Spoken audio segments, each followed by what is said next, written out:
Menurut berbagai hadis yang sahih, Nabi Isa Al-Masih nanti akan turun lagi. Tidak membawa risalah yang baru, tapi meluruskan risalah Islam ini yang telah banyak ditinggalkan oleh masyarakat. Bahkan ada hadis menjelaskan beliau akan membunuh Nabi, mematahkan kayu-kayu salib, lalu melaksanakan haji dan umrah mengikuti syariat Nabi Muhammad, bukan membawa agama baru. Ibu-ibu, saudara-saudara kaum muslimin rahimakumullah.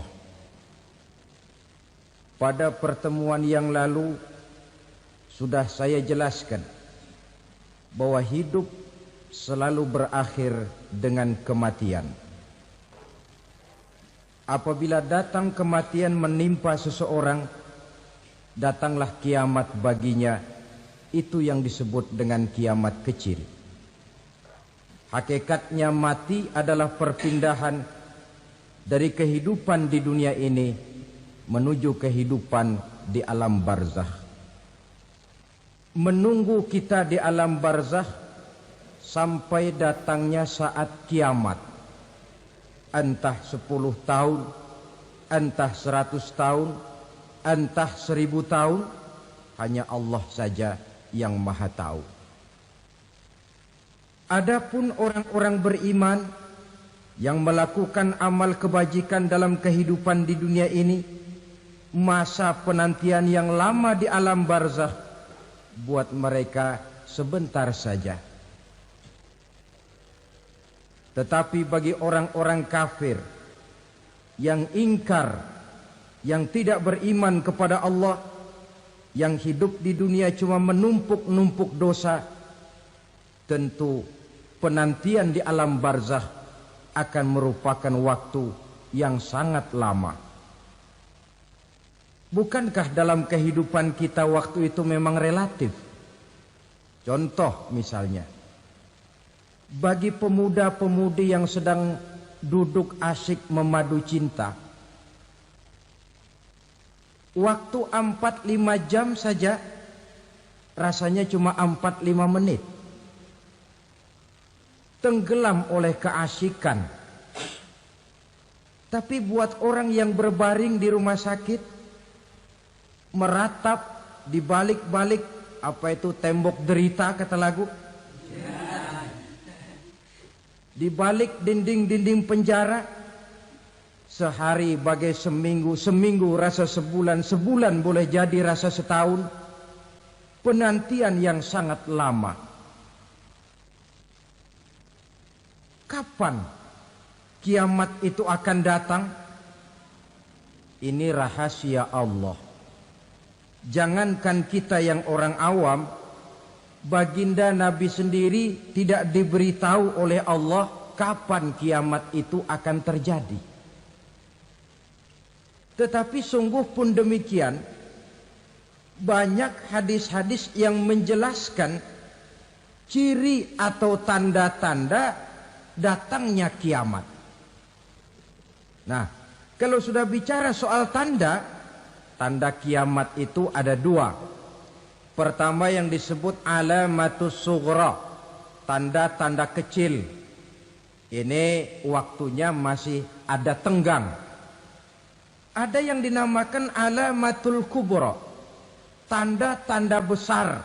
Artinya kiamat sudah diambang pintu. Apa tanda-tanda kecil dari datangnya hari kiamat itu? Misalnya kata Nabi, apabila ilmu sudah diangkat oleh Allah. Artinya apabila ulama sudah banyak wafat, minat orang belajar agama berkurang, lalu kebodohan nampak merajalela di mana-mana, zina dikerjakan secara terbuka, minuman-minuman keras jadi kebanggaan, itu termasuk di antara tanda-tanda kecil terjadinya hari kiamat. Apalagi misalnya iza waladatil ammatu rabbataha, apabila budak sudah melahirkan tuan. Apa maksudnya? Ada yang mentafsirkan apabila anak sudah bisa membudaki orang tuanya. Orang tua yang melahirkan dia, yang membesarkan dia, demi setelah si anak besar jadi orang berpangkat, bertitel, berharta, berkedudukan. Jadilah orang tua itu budaknya. Sehingga sering dibilang, kalau orang tua kaya, anak jadi raja. Tapi kalau anak yang kaya, orang tua sering jadi budak. Apalagi munculnya fitnah yang bergelombang, timbul perang antara dua bangsa yang besar, waktu berjalan terasa sangat pendek sekali. Itu merupakan tanda di antara tanda-tanda kiamat. Termasuk di dalamnya sulit membedakan mana laki, mana perempuan. Kan kalau tanda-tanda kayak begini sekarang sudah banyak kita lihat kan. Ulama banyak wafat, penggantinya sulit. Zina dikerjakan berterang-terangan, minuman keras jadi kebanggaan. Banyak anak membudaki orang tuanya, sulit membedakan mana laki, mana perempuan. Kadang-kadang dari belakang kita lihat perempuan bener, begitu kita colek nengok jenggotan.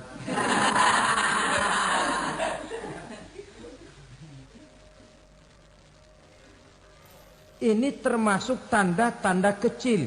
Masih ada tenggang sampai akan terjadinya kiamat itu. Nah, yang dimaksud dengan tanda-tanda besar, ini tanda besar artinya kiamat sudah diambang pintu. Pertama, matahari terbit dari sebelah barat. Apabila matahari sudah terbit dari arah sebelah barat, tertutuplah sudah pintu taubat. Bersabda Nabi kita, la taqumus sa'atu hatta tatlu'a syamsu min maghribiha. Tidak akan datang hari kiamat sampai matahari terbit dari arah sebelah barat. Fa iza tala'at, manakala matahari telah terbit dari arah sebelah barat, wara'ahan nasu, manusia banyak menyaksikan itu, amanu ajma'un, mereka pun lalu beriman. Yang tadinya kafir, yang tadinya ingkar, yang tadinya membangkang, setelah melihat matahari terbit dari sebelah barat, buru-buru beriman, berlomba-lomba mengucap dua kalimat syahadat. Tapi apa yang terjadi? Kata Nabi, wadzalika hina la yanfa'u nafsan imanuha lam takun amanat min qabl. Hari itu adalah hari yang iman sudah tidak berguna lagi bagi seseorang apabila sebelumnya memang dia tidak pernah beriman. Au kasabat fi imaniha khaira, atau beriman tetapi tidak pernah melakukan kebajikan di dalam keimanannya itu. Hari yang sudah kasib, hari yang sudah terlambat, beriman tidak akan ada gunanya lagi. Ini pelajaran buat kita. Sebelum sang surya terbit dari sebelah barat, sebelum nafas sampai di tenggorokan, artinya pintu taubat masih terbuka. Kalau dua hal itu sudah terwujud, nafas sudah sampai di kerongkongan, atau matahari sudah terbit dari arah sebelah barat, tertutuplah sudah pintu taubat. Tak ada lagi gunanya pangkat, jabatan, harta, bahkan beriman pun dalam suasana macam itu. Too late, kata orang Kulon. Sudah terlambat. Matahari terbit dari arah sebelah barat. Itu tanda besar, artinya kiamat sudah diambang pintu. Lalu apalagi tanda besar? Munculnya Dajjal. Dajjal artinya pendusta-pendusta yang menyesatkan manusia. Ada dua macam Dajjal, saudara. Ada Dajjal kecil. Ini Dajjal kelas teri. Kalau ini sejak zaman Rasulullah sudah ada itu. Tiap zaman ada. Di zaman Rasulullah misalnya ada yang bernama Aswad al-Unsi dari Yaman. Ada yang namanya Musailamah al-Kazzab dari Yamamah. Ada yang namanya Ibnu Sayyad dari Madinah. Ini dajjal-dajjal di zaman Rasul. Musailamatul Kadzab memproklamirkan diri jadi nabi dia. Di zaman Rasul masih hidup. Ini dajjal zaman Nabi. Di zaman sahabat muncul dajjal-dajjal. Di zaman kita sekarang ini dajjal-dajjal pun gentayangan. Dajjal-dajjal kelas teri. Kerjanya mendustakan manusia, menyesatkan manusia, memalingkan manusia dari jalan yang benar dan diridhoi oleh Allah Subhanahu wa taala. Adapun yang merupakan tanda besar dari datangnya kiamat, dajjal-dajjal kelas kakap. Pembohong-pembohong besar yang menyesatkan masyarakat manusia berpaling dari jalan Allah mengikuti jalan mereka. Apa sih ciri dajjal itu? Kata Nabi dalam hadis Bukhari Muslim, "Innad dajjala", sesungguhnya yang namanya dajjal itu yakhruju, satu saat akan muncul mendekati hari kiamat. Wa inna ma'ahu ma'an, si dajjal ini membawa air. Wa naran, dan juga membawa api. Dua simbol. Di tangan yang satu dia bawa air, di tangan yang satu dia bawa api. Wa ammal ladzi yarahu an-nasu ma'an fanarun. Adapun yang orang banyak lihat air, hakikatnya adalah api. Yang dilihat api, hakikatnya adalah air. Oleh sebab itu, kalau api yang ditawarkan, ambillah air. Kalau air yang ditawarkan, pilihlah api. Maksudnya apa ini? Ini bahasa simbol, saudara-saudara. Dajjal bicaranya seolah-olah untuk kepentingan manusia. Menawarkan surga. Surga yang dia tawarkan hakikatnya neraka. Hai manusia, kalau kau mau bahagia, jangan dekat-dekat dengan agama. Solat itu tidak efektif dan efisien, tidak produktif dari segi ekonomi itu. Menghadiri majelis taklim cuma buang-buang waktu. Tahajud, tasbih, tahlil, baca Quran, apa itu? Pekerjaan mubazir saja. Hidup ini cuma sekali, masa yang cuma sekali, manfaatkan dengan sebaik-baiknya. Mumpung. Dibawanya sifat mumpung, tetapi dalam pengertian yang sangat negatif. Bicaranya seolah-olah untuk kepentingan manusia, tetapi sebenarnya menjerumuskan manusia. Menawarkan air, tapi sebenarnya api. Menawarkan api, tapi hakikatnya air. Buat apa kamu sholat? Buat apa kamu bayar zakat? Buat apa kamu puasa? Surga yang dicanangkan dajjal, hakikatnya neraka. Neraka yang digambarkan dajjal, pada dasarnya adalah surga. Jadi memutarbalikan fakta itu kerjaan dajjal. Yang hak jadi batil, yang batil dibilang hak, yang benar jadi salah, yang salah malah jadi benar. Tuntunan disuruh jadi tontonan, tontonan malah menjadi tuntunan. Itu pekerjaan dajjal profesinya. Zamannya Nabi Adam, dajjalnya kan iblis. Betul? Betul. Apa sih gang kerayuan iblis itu? Allah setelah menciptakan Nabi Adam kan bilang, Adam, kau dan istrimu Hawa tinggal di surga ini. Seluruh fasilitas yang ada di surga persilahkan kau nikmati. Satu yang tidak boleh, jangan coba-coba dekati pohon khuldi. Dekat saja jangan, apalagi sampai memetiknya. Datang dajjal yang namanya iblis ini. Adam, kamu tahu nggak kenapa tidak boleh makan buah khuldi? Ya nggak tahu, pokoknya saya dilarang. Bodoh kamu Dam. Khuldun artinya kekal.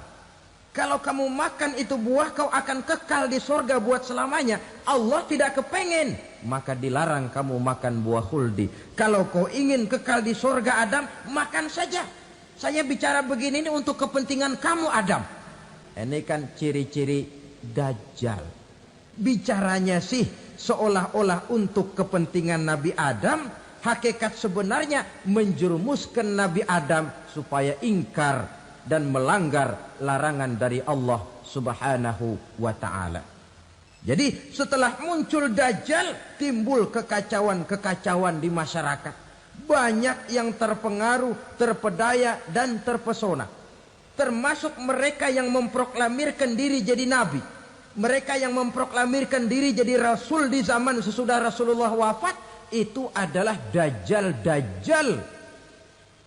Maka saya ingatkan, kalau di zaman kita sekarang ini ada orang ngaku jadi nabi, ada orang ngaku jadi rasul, biar bahasa Arabnya kental, Quran hafal, ribuan hadis hafal, biar pakai serban sampai menyengser ke tanah, bahasa Arabnya fasih, tapi dia mengaku jadi nabi, jadi rasul, kita umat Islam wajib tidak percaya. Wajib untuk tidak percaya. Itulah Dajjal-Dajjal zaman kita sekarang ini. Tidak mustahil mereka datang mempengaruhi orang awam supaya berpaling dari Rasulullah, mengikuti mereka. Nah, di akhir zaman nanti, mendekati hari kiamat, Dajjal ini muncul. Dajjal kelas kakap, menyesatkan masyarakat manusia untuk berpaling dari Islam, mengikuti seruan mereka. Apalagi di antara datangnya kiamat itu, tanda yang besar itu, turunnya Nabiullah Isa Al-Masih, putra Maryam. Menurut berbagai hadis yang sahih, Nabi Isa Al-Masih nanti akan turun lagi. Tidak membawa risalah yang baru, tapi meluruskan risalah Islam ini yang telah banyak ditinggalkan oleh masyarakat. Bahkan ada hadis menjelaskan beliau akan membunuh Nabi, mematahkan kayu-kayu salib, lalu melaksanakan haji dan umrah mengikuti syariat Nabi Muhammad, bukan membawa agama baru. Menjadi semacam mujaddid, reformer, menyelamatkan manusia dari bisikan Dajjal. Bahkan ada riwayat yang menjelaskan bahwa Nabi Isa berhasil mengalahkan Dajjal, mengembalikan masyarakat manusia kembali kepada ajaran Islam yang datang dari Allah, dibawa oleh Rasulullah Sallallahu Alaihi Wasallam. Dengan kata lain, turunnya Nabi Isa bukan sebagai Nabi dan Rasul baru, tetapi mengikuti syariat Nabi kita Muhammad Sallallahu Alaihi Wasallam. Saudara hadirin, ibu-ibu hadirat yang saya hormati, kemudian apalagi di antara tanda-tanda besar akan datangnya kiamat itu? Keluarnya asap atau awan. Kata Nabi, inna min asyrati sa'ah dukhanan yamla'u ma bainal masyriqi wal maghrib. Di antara tanda-tanda kiamat, munculnya awan antara langit dan bumi. Ini pun diperkuat dalam surah Ad-Dukhan ayat 10. Fartaqib yauma ta'tis sama bidukhanin mubin fayughshan nas hadza azabun alim. Bagi orang-orang yang beriman, mereka biasa-biasa saja. Tapi bagi orang kufur, datangnya asap dan awan ini merupakan azab yang kelewat pedih. Barangkali sedikit mendekati gambaran tentang azab yang pedih ini, saya ingatkan alam pikiran kita kepada peristiwa yang belum lama terjadi. Pernah dengar berita bocornya reaktor nuklir di Chernobyl, Uni Soviet? Pernah dengar? Nah. Bocornya reaktor nuklir di Chernobyl yang mengakibatkan ratusan bahkan sangat mungkin ribuan nyawa. Cuma satu reaktor. Bagaimana kalau seluruh cadangan nuklir yang dimiliki oleh para negara adik kuasa ini diledakkan? Bahkan yang konon menurut catatan cadangan nuklir yang dimiliki bersama oleh Amerika dan Rusia sekarang ini sudah sanggup memusnahkan 6 miliar manusia. 1,5 kali lebih banyak dari jumlah manusia yang nongkrong di permukaan bumi ini. Saudara-saudara hadirin yang saya hormati, lalu saat mendekati hari kiamat, apalagi tandanya? Setelah Nabi Isa wafat, pada saat turunnya yang kedua kali, lalu Allah meniupkan angin sejuk. Semua orang-orang beriman, orang-orang baik wafat. Sehingga penghuni bumi ini cuma tinggal lagi terdiri dari orang-orang kafir. Tidak ada lagi di bumi ini yang bisa mengucapkan Allah. Sehingga dalam hadis qudsi itu ada keterangan, Innallaha azza wa jalla yaqulu li Israfil. Allah pernah pesan kepada malaikat Israfil. Kata Allah, Israfil, Iza sami'ta qailan yaqul Allah, Allah, fa akhirin nafah 40 sanatan ikraman liqailiha. Hai Israfil, apabila kau dengar di permukaan bumi masih banyak orang yang mengucapkan Allah, Allah, maka tunda sangkakala kiamat itu 40 tahun. Untuk apa? Ikraman liqailiha, menghormati orang yang mengucapkan Allah, Allah itu. Wah, jadi karena sekarang masih banyak yang mengucapkan Allah, besar hatilah kita, masih jauh kiamat itu. Tapi jangan lupa, kiamat pribadi, kiamat kecil itu yang gak kita sangka-sangka. Ajal datang mencabut nyawa, itu kiamat pribadi. Dan itu yang pasti kita hadapi. Dan itu yang membuat kita tidak boleh bersikap main-main di dalam kehidupan sekarang ini. Saudara hadirin yang saya hormati, tidak ada lagi orang-orang muslim. Seluruh penduduk dunia ini kafir. Lalu terciptalah struktur sosial yang berlandaskan prinsip hidup semau gue. Bakal terjadilah prinsip di mana yang kaya menyantap yang miskin, yang kuat menindas yang lemah. Hidup sudah bagaikan di rimba belantara. Berlaku hukum rimba, siapa yang kuat dia yang menang, siapa yang lemah menjadi mangsa. Timbul kekacauan, maksiat merajalela, munkarat menjadi-jadi. Sehingga isi bumi ini penuh dengan segala macam perbuatan dosa. Tidak ada perlunya lagi alam diperpanjang temponya. Datang saat yang sudah dijanjikan oleh Allah Azza wa Jalla. Maka terjadilah yang disebut kiamat kubra. Kiamat besar, kiamat hancur-hancuran. Bagaimana kejadian ini dimulai? Dalam surah Az-Zumar ayat 68, Allah subhanahu wa ta'ala berfirman, wa nufikha fis suri fasa'iqa man fis samawati wa man fil ardi illa man sya'allahu. Maka manakala ditiuplah sangkakala, terkejutlah seluruh yang ada di langit dan seluruh yang ada di bumi.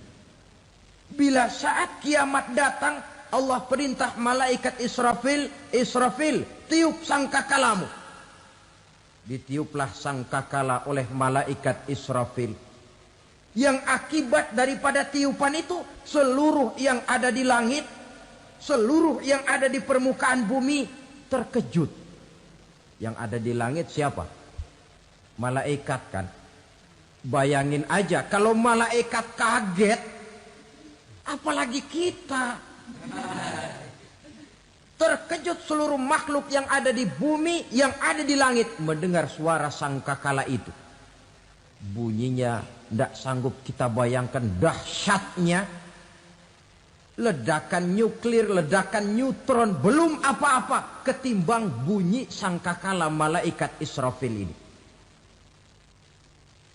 Nah, lalu mendengar bunyi sangkakala ini, Gemparlah makhluk, kacaulah alam.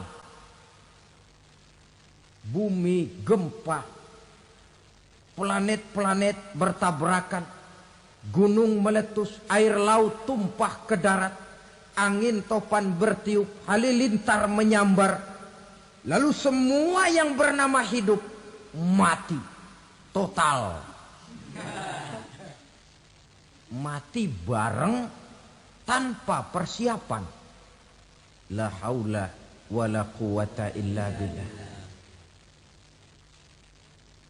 Saya kadang-kadang dalam tafakur bermohon, ya Allah, mudah-mudahan saya nggak nemuin kiamat beneran. Ngeri. Tidak bisa kita bayangkan macam apa suasana seperti itu. Allah saja banyak memberikan gambaran, misalnya Al-Qari'ah, wa mal qari'ah, wa ma adraka mal qari'ah. Kejadian yang menggemparkan. Tahukah kamu apa kejadian yang menggemparkan itu? Yauma yakunun nasu kal farasil mabsus wa takunul jibalu kal ihnil manfus. Pada saat itu manusia berterbangan bagai kupu-kupu. Gunung berterbangan seperti kapas ditiup angin. Gunung saja macam kapas, konon lagi manusia. Kematian total, mulai semut sampai gajah mati, jin mati, iblis mati, malaikat mati. Oh, malaikat saja mati. Saudara hadirin yang saya hormati, kematian total yang tanpa persiapan. Orang bilang, Pak, kalau mati bareng begitu yang repot malaikat maut dong ya. Cabut sana, cabut sini. Itu kalau menurut logika kita, mestinya begitu menurut logika. Tapi logika juga yang nggak perlu serepot itu. Sebab untuk mematikan listrik di wilayah DKI, di wilayah Jakarta, nggak perlu tiap rumah didatengin matiin, ya lama. Cukup dari kantor pusatnya saja PLN tekan satu tombol, gelaplah seluruh Jakarta. Saudara hadirin yang saya hormati, kematian total. Lalu setelah kematian total, planet-planet juga mati, dalam arti tidak bergerak dan beredar. Angin mati, dalam arti tidak bertiup. Air mati, dalam arti tidak ada riak gelombang. Pokoknya semua mati. Kullu nafsin za'iqatul maut. Semua yang bernafas mati. Dalam ayat lain, kullu man 'alaiha fan. Semua yang ada di permukaan bumi fana. Yang kekal cuma Allah Subhanahu wa ta'ala. Yang paling belakang mati malaikat maut dan malaikat Israfil. Tapi mati juga sesuai dengan janji Allah. 40 lamanya. Tidak dijelaskan oleh Abi Hurairah 40 jam, apa 40 hari, apa 40 tahun. Hadis-hadis cuma menyebutkan 40 saja. Sunyi alam. Yang tinggal cuma Allah saja lagi. Ketika itu Allah berseru-seru, katanya, limanil mulkul yauma. Siapa para penguasa hari ini? Mana itu raja-raja dan penguasa yang dulu mengaku jadi Tuhan? Fir'aun. Mana Fir'aun sekarang? Yang dulu jadi raja, merasa berhasil, sombong, lalu tidak mau turun-turun dari kekuasaannya, sampai kepada puncak kekurang ajarannya mengangkat diri jadi Tuhan. Mana itu Fir'aun? Namrus. Mana sekarang Namrus? La ilaha illa ana. Ternyata tidak ada Tuhan lain selain daripada aku, kata Allah. Proses kemudian, saudara-saudara, turunlah hujan dari langit. 40 lamanya hujan itu. Tidak jelas juga 40 jam apa 40 hari. Setelah air turun membasahi, datanglah tiupan sangkakala yang kedua. Semua yang bernama mati bangkit dari kuburnya masing-masing. Ini yang disebut Yaumul Ba'thi, hari kebangkitan. Allahu Akbar. Pada saat kita bangkit dari kubur kita masing-masing, kumpul di padang mahsyar namanya. Bayangin aja, saya sendiri nggak sanggup bayangin. Manusia sejak zaman Adam sampai zaman kiamat kumpul bareng di tempat sama. Berapa banyaknya itu?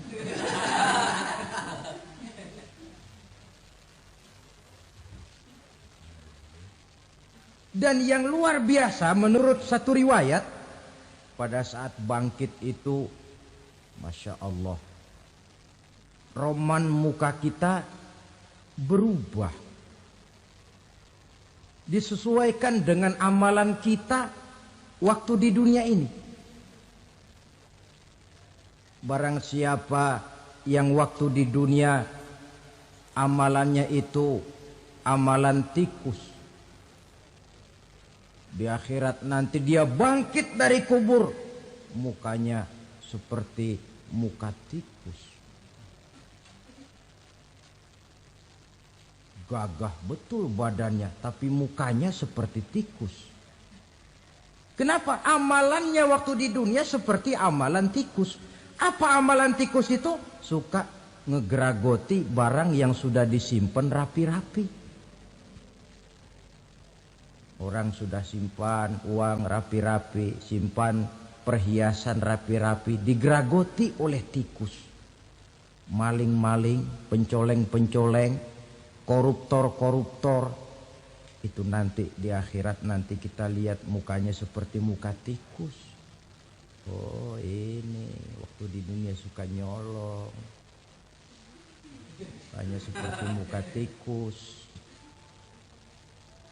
Barang siapa yang waktu di dunia ini amalannya itu amalan macan, dia akan bangkit nanti mukanya seperti muka macan.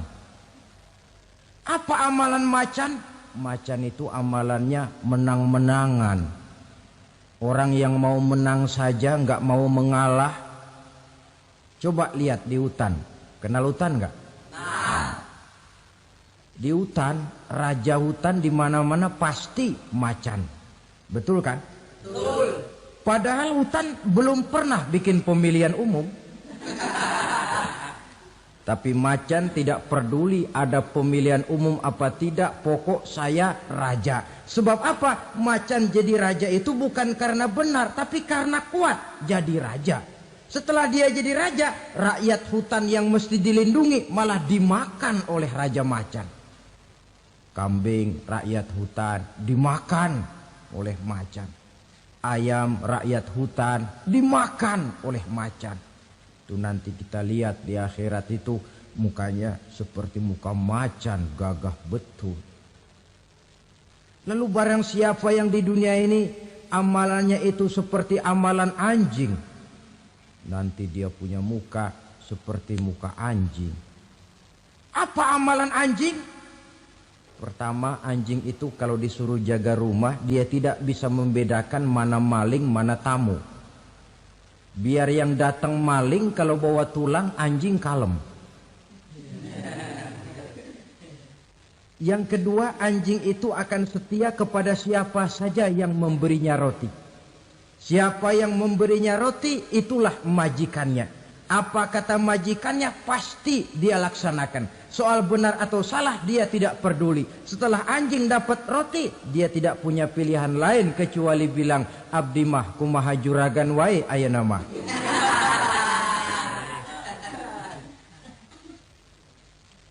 Saudara hadirin yang saya hormati, berkumpul di padang mahsyar, tiap orang sibuk dengan persoalannya masing-masing. Matahari waktu itu didekatkan oleh Allah. Panas luar biasa. Ada yang saking panasnya itu mencucurkan peluh keringat sampai sebatas mata kakinya. Ada yang keringatnya sampai sedengkulnya. Ada yang keringatnya sampai sepusatnya. Ada yang keringatnya mengalir sampai sebahunya. Ada yang kelelap oleh keringatnya sendiri. Sementara orang di sampingnya enggak apa-apa. Bergantung lagi amalan dia waktu di dunia ini. Saudara-saudara, sebagian orang dalam kepanikan padang mahsyar berombong-rombong datang mereka menghadap Nabi Adam. Ya Adam, anta abal bashar. Hai Adam, Tuhan adalah bapak moyang manusia. Kami sebentar lagi akan disidang, dimintakan pertanggungan jawab. Tolonglah kami, hai Adam. Kata Nabi Adam, jangankan nolongin sampean, saya sendiri tanggung jawab di hadapan Allah ketika dulu tidak boleh makan khuldi, saya serobot. Sudahlah, urus diri masing-masing saja, nafsi. Begitu kata Nabi Nuh, begitu kata Nabi Ibrahim. Tiap orang bertanggung jawab sendiri-sendiri. Ketika itulah saudara-saudara, nikmatnya menjadi umat Nabi besar Muhammad sallallahu alaihi wasallam.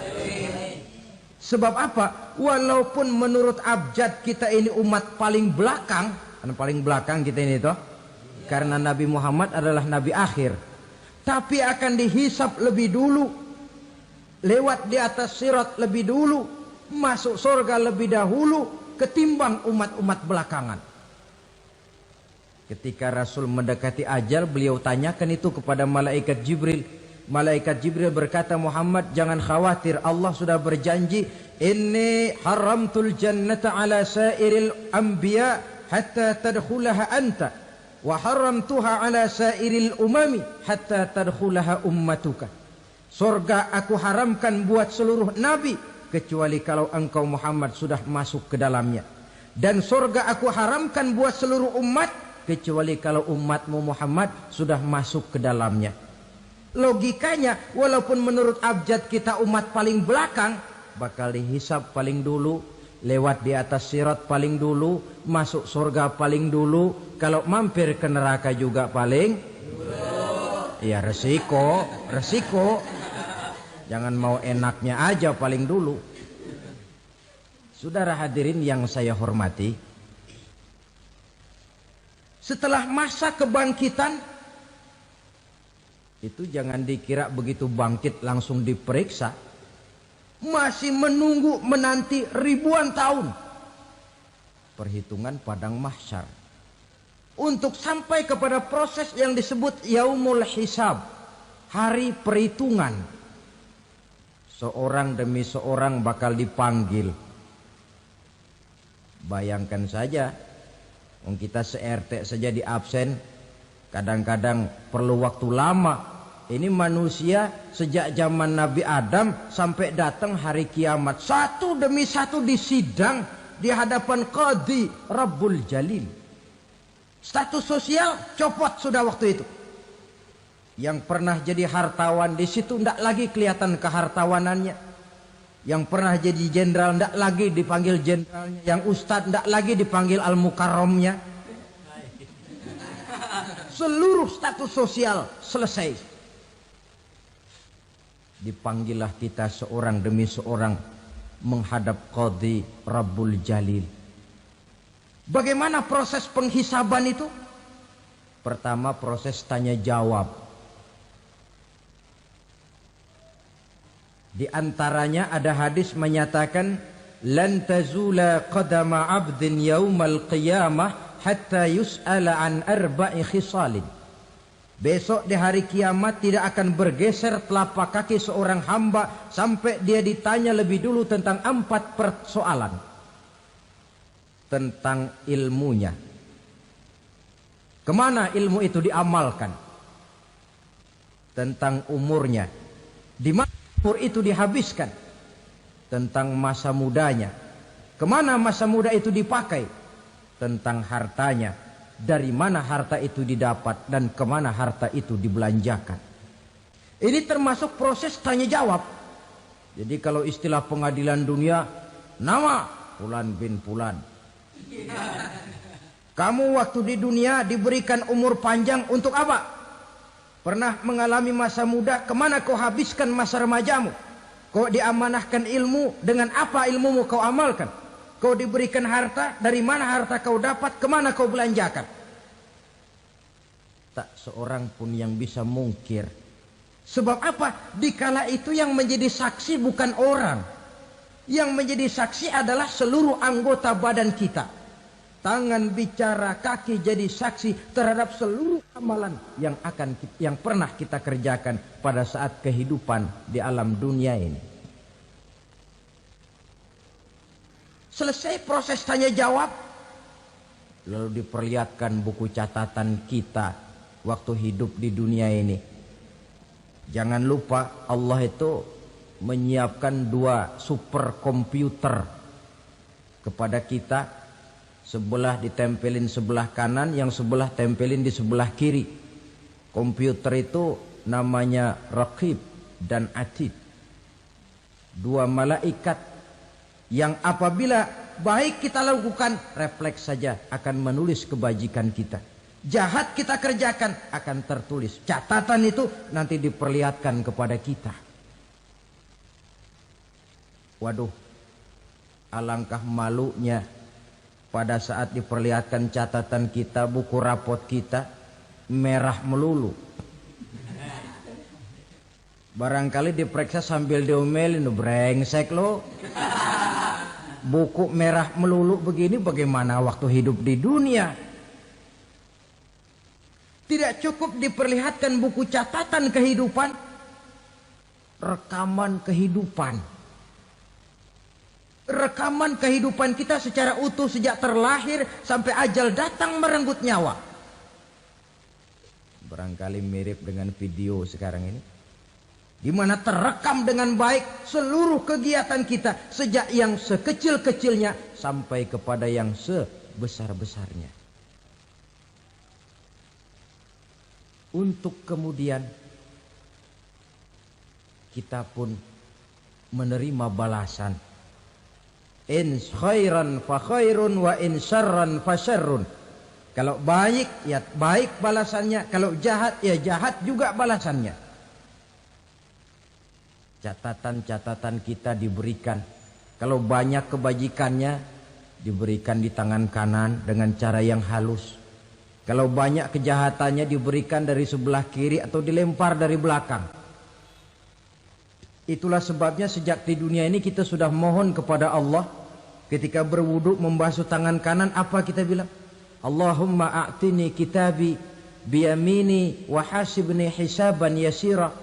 Ya Allah, berikan saya kitab di tangan kanan, dan kalau saya memang perlu dihisap, hisaplah saya yang seringan-ringannya. Tangan kiri berlindung kita kepada Allah. Jangan sampai diberikan kitab di tangan kiri atau dari arah sebelah belakang. Wa a'udzubika an tu'tiya kitabi bishimali aw min wara'i zuhri, dari arah sebelah belakang. Na'udzubillah min dzalik. Setelah selesai lewat proses penghisaban, lewat mizan, timbangan, maka yang sudah selesai dihisab itu bergeraklah menuju sirat, jembatan yang terbentang menuju surga melalui neraka. Saudara-saudara, panjangnya perjalanan sirat itu memakan waktu ratusan tahun. Tetapi orang yang lewat di atas sirat pun macam-macam, bergantung amalannya ketika di dunia ini. Ada yang lewat di atas sirat itu kal barqil khatib, seperti kilat yang menyambar, lep, sudah sampai dia di surga. Cepat bukan main. Ada yang lewat di atas sirat itu seperti orang lari-lari. Ada yang lewat di atas sirat itu seperti orang jalan biasa. Ada yang sambil merangkak. ada yang sambil ngesor, ada yang sambil gelayutan, ada yang selamat sampai ke ujung ke surga, ada yang tergelincir jatuh masuk ke dalam neraka, bergantung amalannya dalam kehidupan di dunia sekarang ini. Tiap kita akan melewati yang namanya sirat ini. Saudara-saudara kaum muslimin yang saya hormati, dengan demikian mereka yang selamat melalui sirat sampai ke terminal akhir surga, mereka yang ketika dihisab ternyata banyak kejahatannya daripada kebaikannya, mereka singgah di dalam neraka. Nah, adapun orang-orang yang beriman menurut ayat Quran dan hadis Nabi itu nanti ada bermacam-macam. Ada orang beriman itu yang dimasukkan surga. Ada orang beriman itu yang dimasukkan ke dalam surga. Ada orang beriman itu yang disebut penduduk surga. Kenapa lain-lain, Pak? Karena waktu di dunia amalannya juga lain-lain. Ada orang beriman yang masuk surga. Ini paling murah tiketnya. Mau masuk surga? Kata Nabi begini, ma min abdin qala la ilaha illallah thumma mata ala dhalik illa dakhala al jannah. Kalau seorang hamba sudah mengucap dua kalimat syahadat, dia yakin dengan kebenaran kalimat itu sampai matinya, orang itu akan masuk surga. Abi Dzar yang waktu itu diajak bicara heran, ya Rasul kok gampang betul? Iya. Walaupun orang itu mencuri, iya. Walaupun orang itu berzina, iya. Biar dia mencuri, biar dia berzina, kalau dia sudah mengucap dua kalimat syahadat, dia yakin dengan kebenaran kalimat itu sampai matinya, itu orang akan masuk surga. Jadi masuk surga cukup dua kalimat syahadat, yakin sampai mati, masuk surga. Itu perkara masuk. Tapi kalau pertanyaannya diterusin, masuknya kapan, Pak? Nah, ini lain lagi urusannya. Sebab ada yang masuknya itu langsung, ada yang mampir dulu. Di sana tempat cuma dua, kalau tidak surga, neraka. Mau ke surga tapi mampir dulu, yang mampirnya jelas di neraka. Kenapa? Dalam hadis qudsi ada riwayat, nanti itu di akhirat, setelah Allah selesai mengatur penduduk surga masuk surga, yang neraka masuk neraka, Allah berkata kepada malaikat Malik, malaikat Malik, labaik ya Allah. Itu bajingan-bajingan tengik, manusia-manusia durjana yang waktu di dunia tidak mau sujud, jauh dari ulama, gemar melakukan yang munkarat dan maksiat, hidup di tengah masyarakat selalu jadi bibit keonaran, kufur, sudah masuk neraka semua. Sudah ya Allah. Nah, kalau sudah, coba sekarang kamu masuk, Malik. Saya, iya, masuk neraka. Mau apa ya Allah? Kata Allah, akhriju minan nar man kana fi qalbihi misqala habbatin min khardalin min iman. Kau masuk neraka, cari di dalam neraka orang-orang yang ada imannya walaupun kecil sebesar biji zarah, angkat mereka keluar. Masuk malaikat Malik ke neraka, cari orang yang ada imannya, korek-korek. Ya repot, udah pada gosong. Yang ada imannya diangkat ke atas, yang ada imannya diangkat ke atas, lalu dimandikan di Nahrul Hayat, namanya sungai kehidupan di akhirat nanti.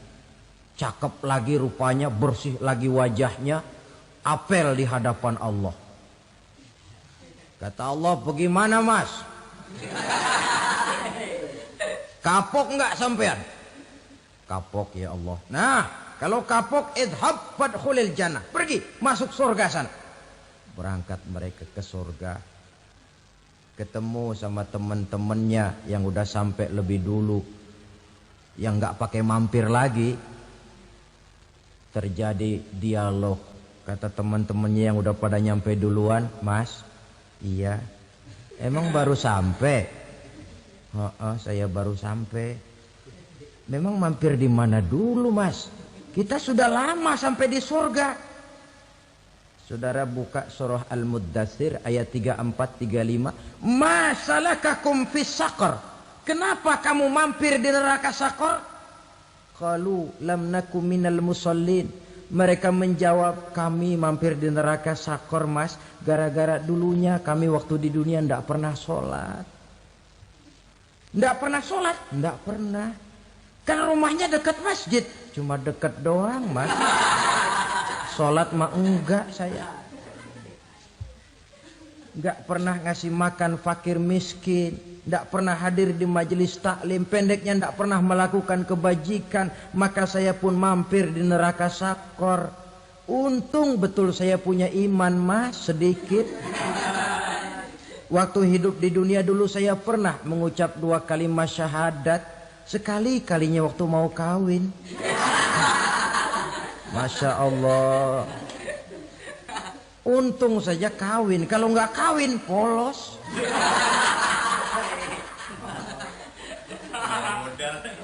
Itu juga pengulu sudah setengah mati ngajarin. Asyhadu alla, asyaduaan, asyaduaan.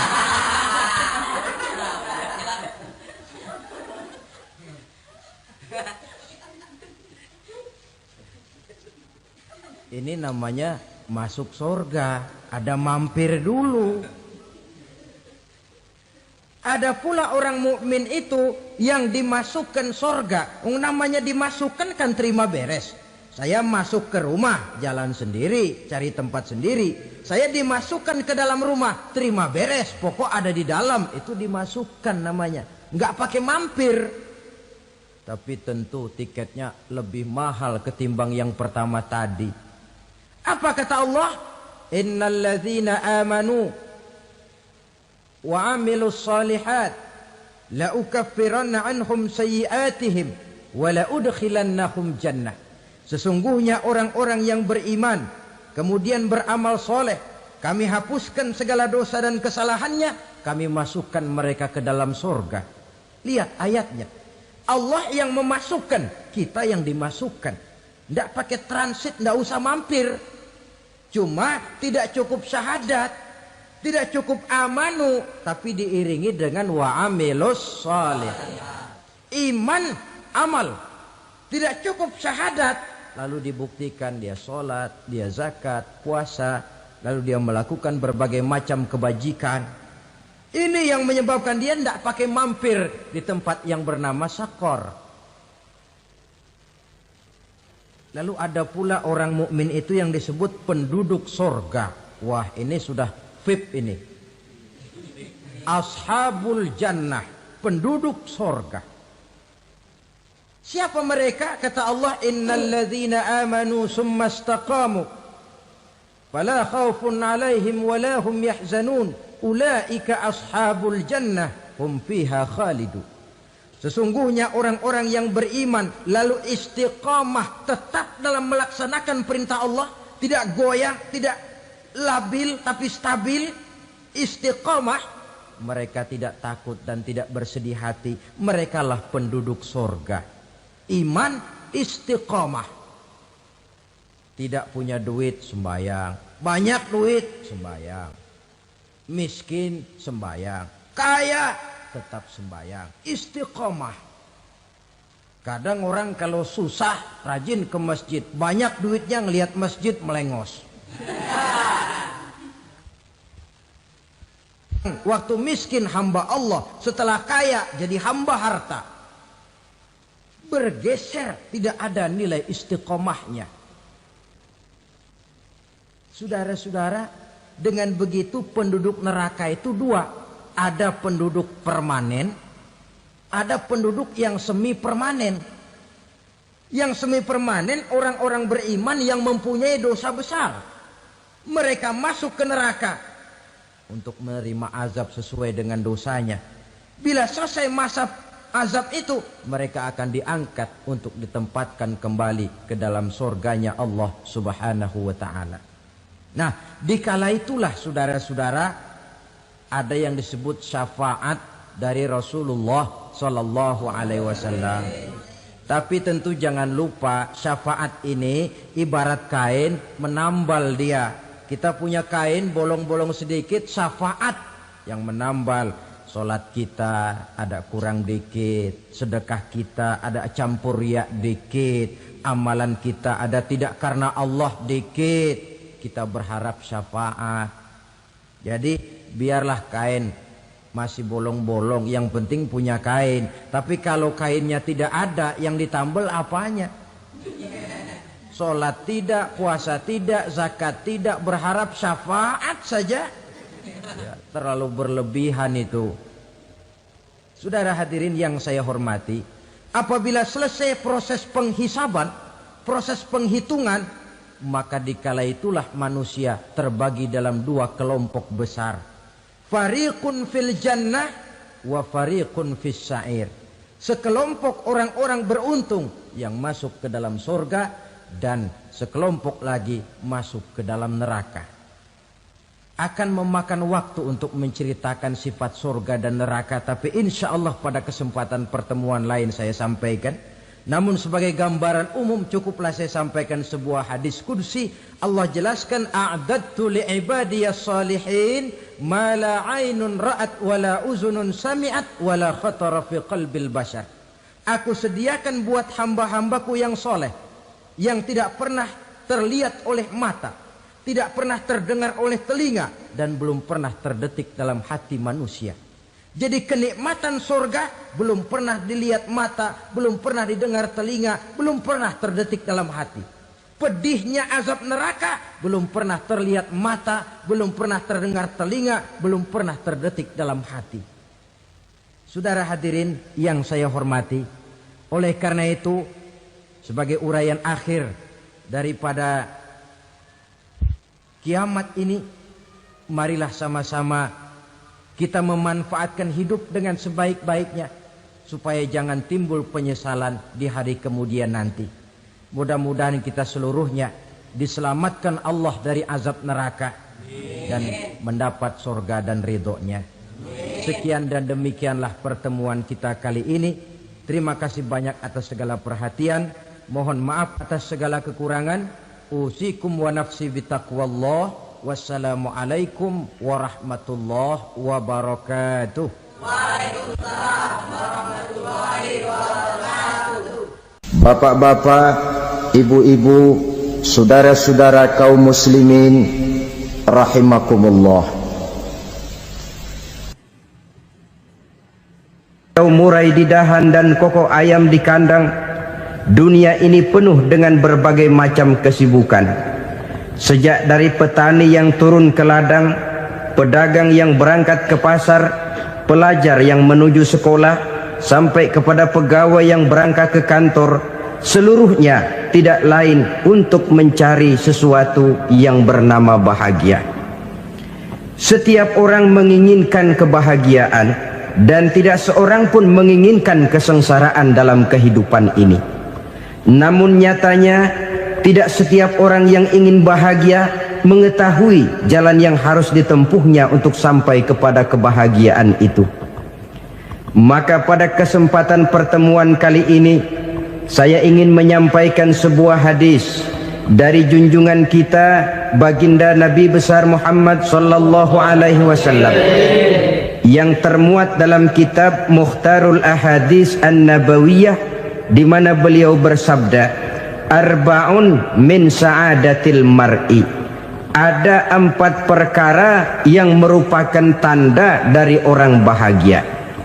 Saya mau tanya, di antara saudara-saudara yang hadir di sini, apa ada yang kepengen jadi orang sengsara? Ya. Seluruhnya tentu ingin mendapatkan kebahagiaan.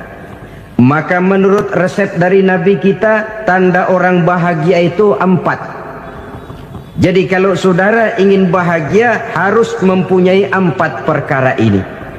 Yang pertama, orang bahagia itu kata Nabi, darun wasi'un, punya rumah biar bagus asal gede. Enak ngaturnya daripada sudah punya rumah kecil adanya di pinggir kali, gubuk, kalau hujan bocor miring lagi, kiamat.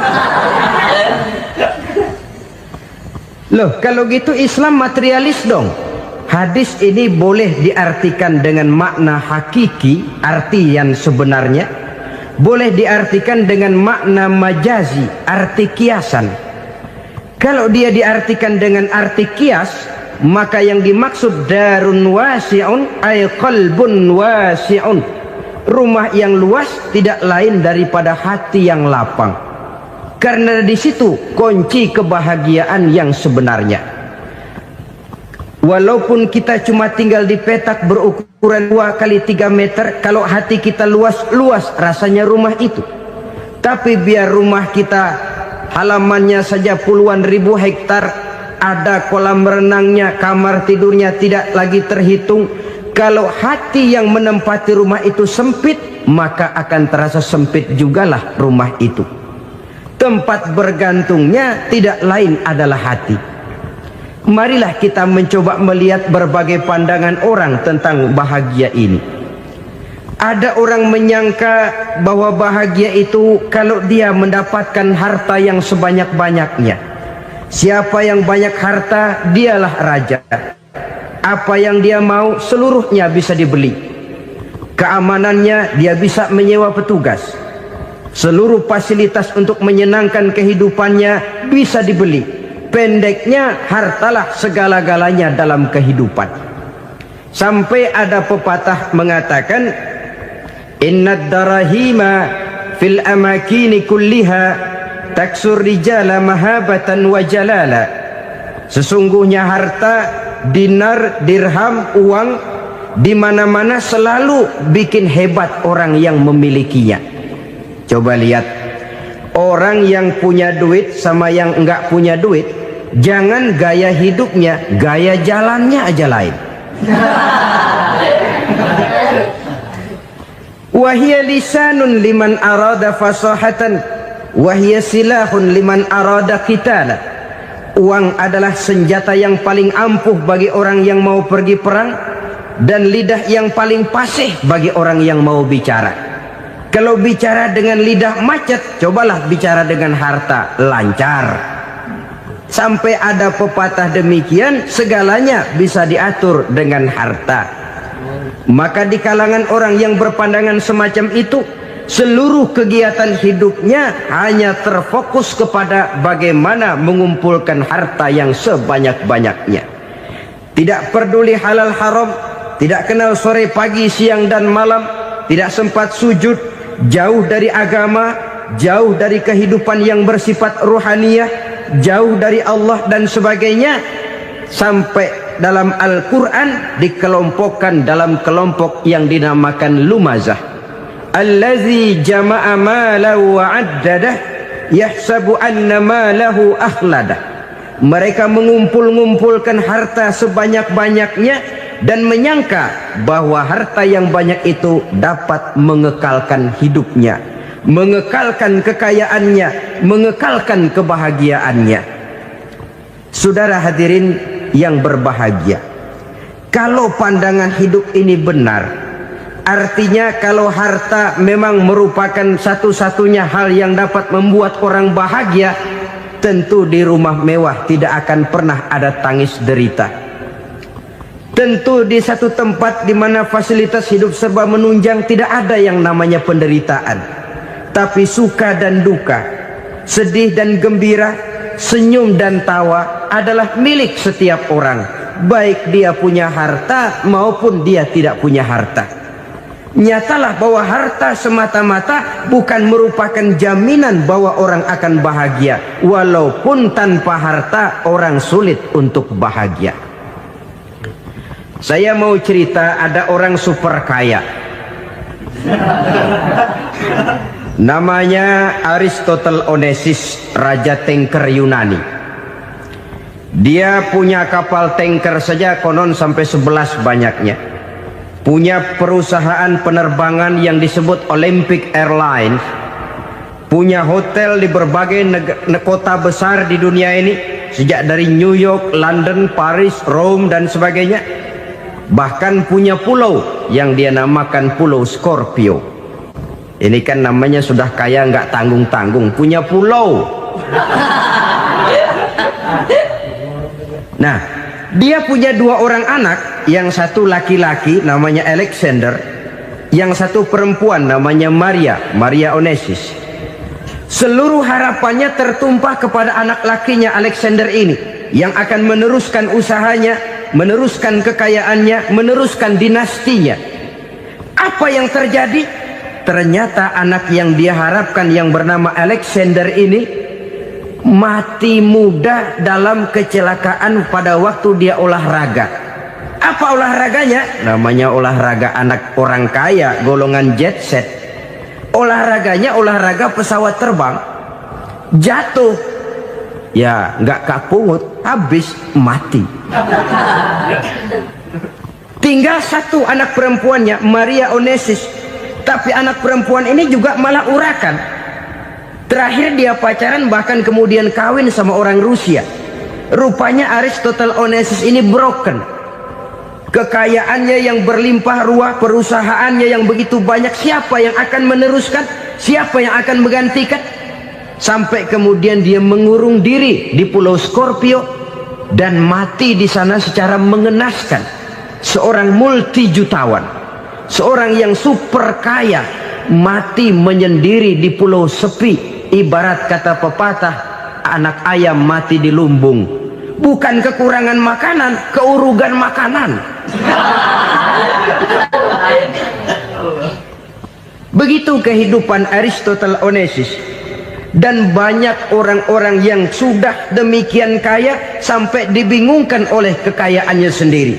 Telusurilah kehidupan David Rockefeller misalnya, Henry Ford misalnya, Adnan Khashoggi misalnya. Multi jutawan yang kadang-kadang dibuat keder oleh kekayaannya sendiri.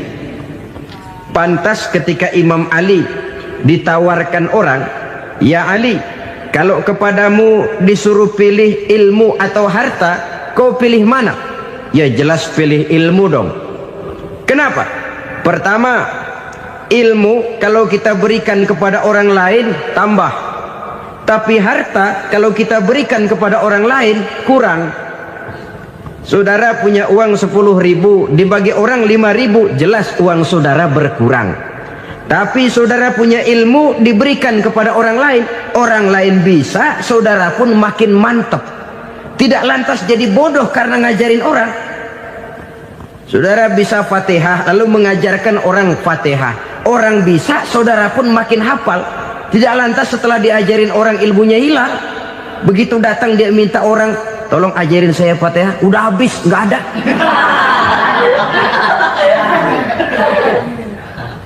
Yang kedua kata Imam Ali, ilmu menjaga kita. Kalau harta kita yang harus jaga. Makin banyak ilmu makin terpelihara diri seharusnya. Tetapi makin banyak harta makin bingung kita jaganya. Sampai kadang-kadang kalau perlu seluruh keliling rumah dipasangi alarm. Belum cukup disewakan anjing besar-besar, pasang di depan pintu, awas anjing galak. Masih belum cukup juga, cari centeng tukang-tukang kepruk jaga rumah. Masih terasa belum aman, padahal rumahnya dikelilingi tembok besar. Di balik tembok ada pintu-pintunya tebal. Di balik pintu itu terbuka masuk kamar, kamar pun ada pintunya, pintunya pun kuat. Masuk ke dalam kamar ada lemari, lemarinya pun pintunya kuat, dikunci, kuncinya pun kuat. Tapi terhadap seluruhnya yang timbul cuma sekedar was-was saja. Kesimpulannya sekali lagi, tanpa harta orang memang sulit untuk bahagia. Tapi harta semata-mata tidak merupakan jaminan orang akan bahagia. Dengan hati yang luas, itu modal utama untuk mencapai kebahagiaan hidup. Orang yang hatinya luas, saudara-saudara, punya hati yang lapang, melihat kenyataan hidup ini, dia bersyukur senantiasa kepada Allah. lantas tidak timbul hasud dan iri hatinya. Oleh karena itu jiwanya selalu lapang.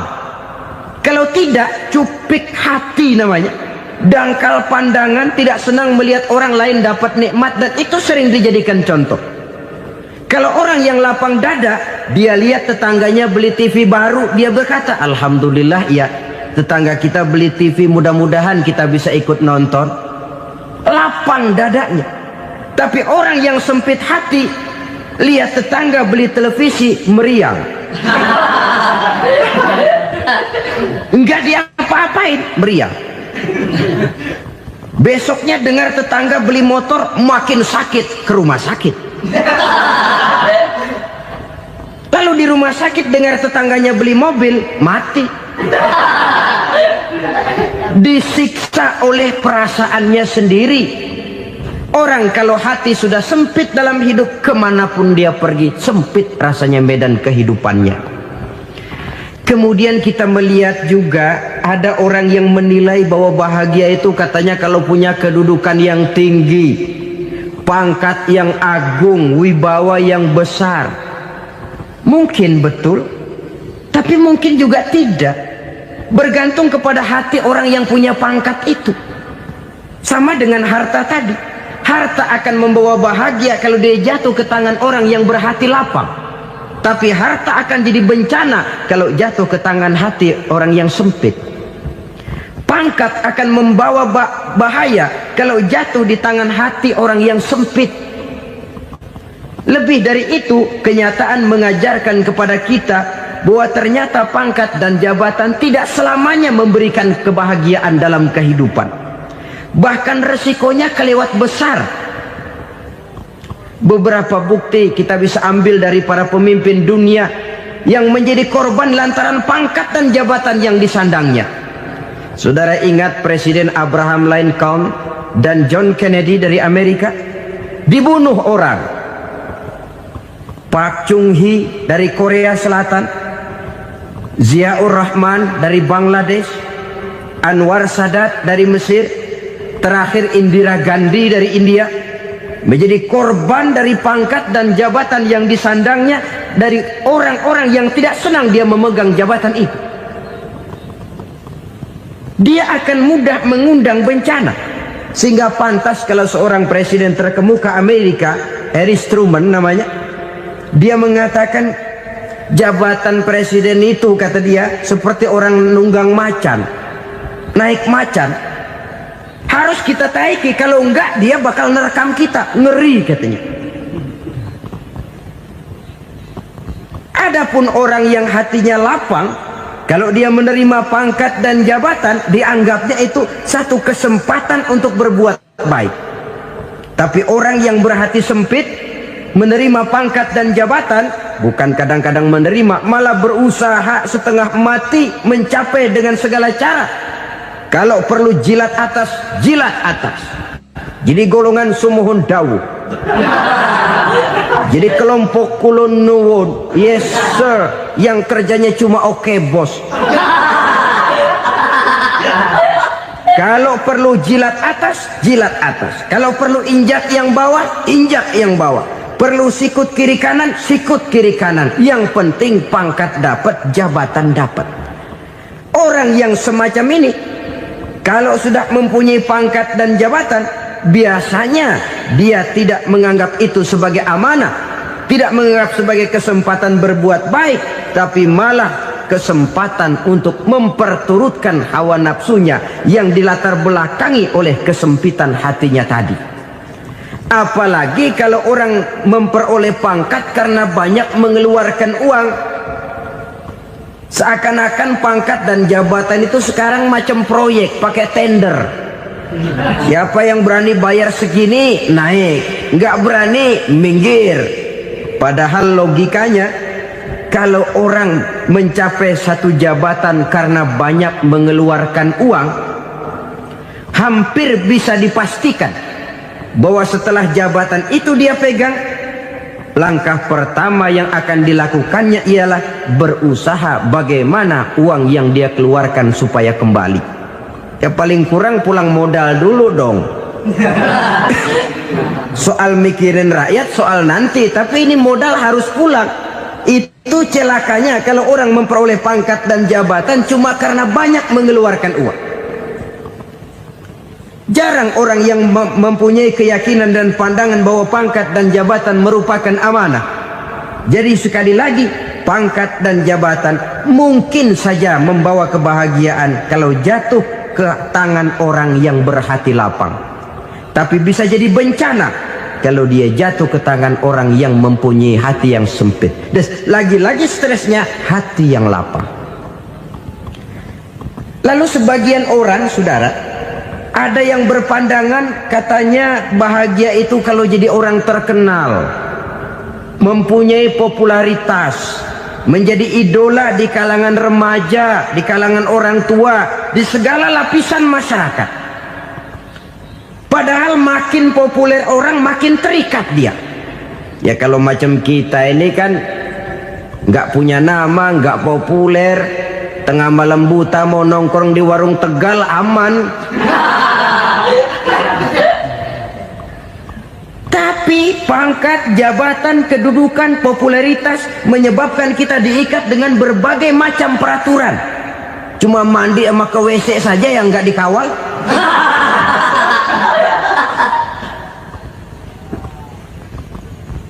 Benarkah popularitas, ketenaran membawa kebahagiaan? Mungkin. Ya, tapi mungkin juga tidak. Kenapa? Banyak orang-orang populer yang mengakhiri hidupnya secara tragis. Kita ambil beberapa nama. Di Amerika tahun 60-an ada bintang seksi paling terkenal yang dijuluki sex bomb. Bom seksi. Sampai sekarang jadi legenda, namanya Marilyn Monroe. Singkatan doublenya itu inisialnya MM, Marilyn Monroe. Terkenal top sampai dia mati tahun 62, namanya sekarang masih saja dibicarakan orang. Kenapa dia bunuh diri? Tidak punya hartakah dia? Banyak. Kurang populerkah dia? Seluruh dunia mengenalnya. Sejak rakyat kecil sampai pejabat tinggi dia punya hubungan. Kenapa? Jenuh. Dia terlahir dalam keadaan yatim. Setelah itu tidak lama dia berangkat remaja, ibunya meninggal. Pindah dari wanita asuh ke wanita asuh sampai 12 orang ibu angkatnya. Dan kekecewaan yang paling parah, setiap laki-laki yang dekat dengannya hanya seperti kapal berlabuh. Datang dan pergi silih berganti, padahal dia merindukan seseorang yang bisa melindungi hidupnya. Dia rindukan itu dan dia tidak pernah menemukan. Itu yang akhirnya menyebabkan dia minum pil tidur kelewat dosis, minum obat tidur kebanyakan, ya tidur terus sampai sekarang.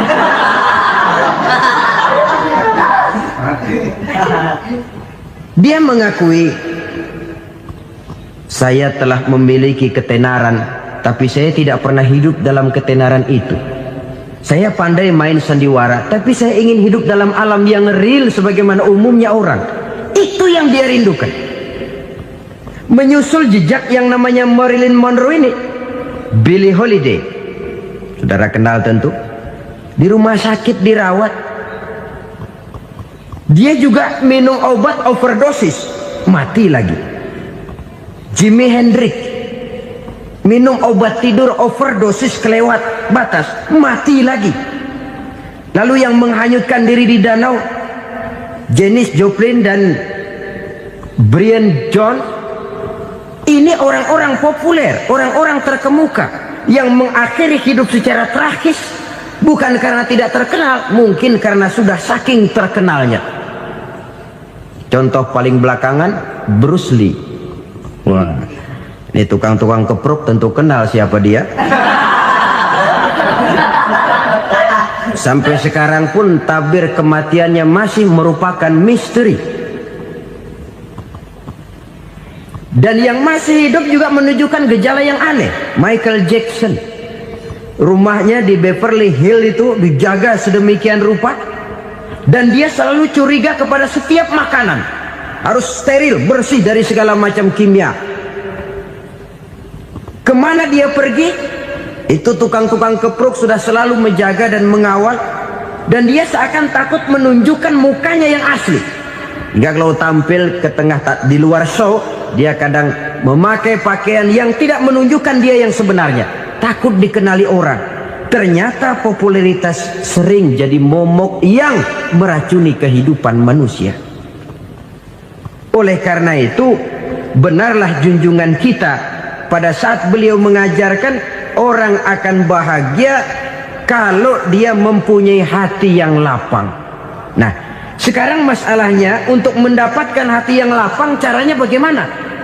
Kita kembali kepada konsep Quran. Allah mengajarkan, ala inna bidzikrillahi tatmainnul qulub. Ketahuilah bahwa dengan banyak mengingat Allah, hati akan tenang, jiwa akan lapang. Dengan kata lain, dekat dengan agama, merasakan kehadiran Allah dekat dalam hidup. Itu muara pertama untuk mencapai hati yang lapang. Ala inna bidzikrillahi tatmainnul qulub. Jangan macam orang sekarang ingin mendapatkan ketenangan lalu tapak di puncak gunung, di gua-gua, di tempat sepi. Iyalah kalau nggak ada ular. Kalau tergigit ular berbisa, ketenangan belum, mati jelas itu. Islam positif untuk mendapatkan ketenangan. Ala inna bidzikrillahi tatmainnul qulubi. Bahwa ketahuilah bahwa dengan banyak mengingat Allah, hati akan tenang, jiwa akan lapang, nuansa pikiran akan luas. Karena yang namanya bahagia ada dimanapun manusia berada. Di kampung ada bahagia, di kota ada bahagia, di ngarai, di lembah, di gunung, di hutan, di lautan, di angkasa luar, dimanapun bahagia itu ada kalau kita bermodalkan hati yang lapang ini. Dan hati akan lapang kalau kita dekat dengan agama. Dekat dengan harta buat sementara hati mungkin tenang, tapi ketenangan yang relatif dan temporer. Apalagi orang tiap kali tambah harta, tiap kali tambah rencana. Itu wajar. Mungkin sebelumnya saudara berpikir, kalau punya duit 5.000 enak nih. Begitu punya duit 5.000, aduh sayang kalau 10.000 aja. Tiap kali tambah harta, tiap kali lain rencana. Makin banyak rencana, makin menjauhkan kita dari yang namanya ketenangan. Padahal ketenangan merupakan unsur utama untuk mencapai bahagia. Dan ketenangan itu bermuara dalam hati manusia. Tengoklah kehidupan ini.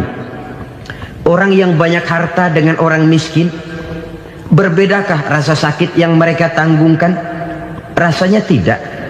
Walaupun si kaya tidur di kasur empuk berselimutkan sutra mahal, sementara si miskin meringkuk di balai bambu yang keras dan kasar.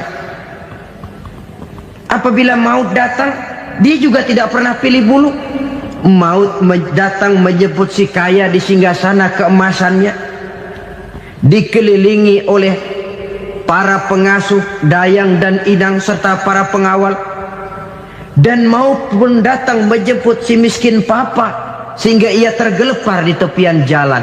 Kedua-duanya bernama mati.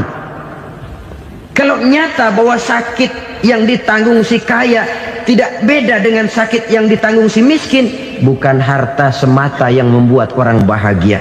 Hati yang tenang, jiwa yang lapang penuh kedamaian, karena banyak berzikir dan mengingat Allah, itu merupakan modal utama untuk mencapai sesuatu yang bernama bahagia.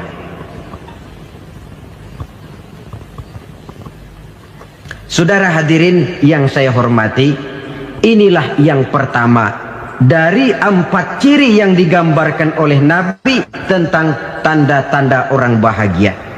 Dan harus berangkat dari yang pertama ini, hati yang lapang. Ini yang harus kita miliki lebih dahulu. Baru nanti akan menyusul kepada poin yang ketiga, kedua, dan selanjutnya.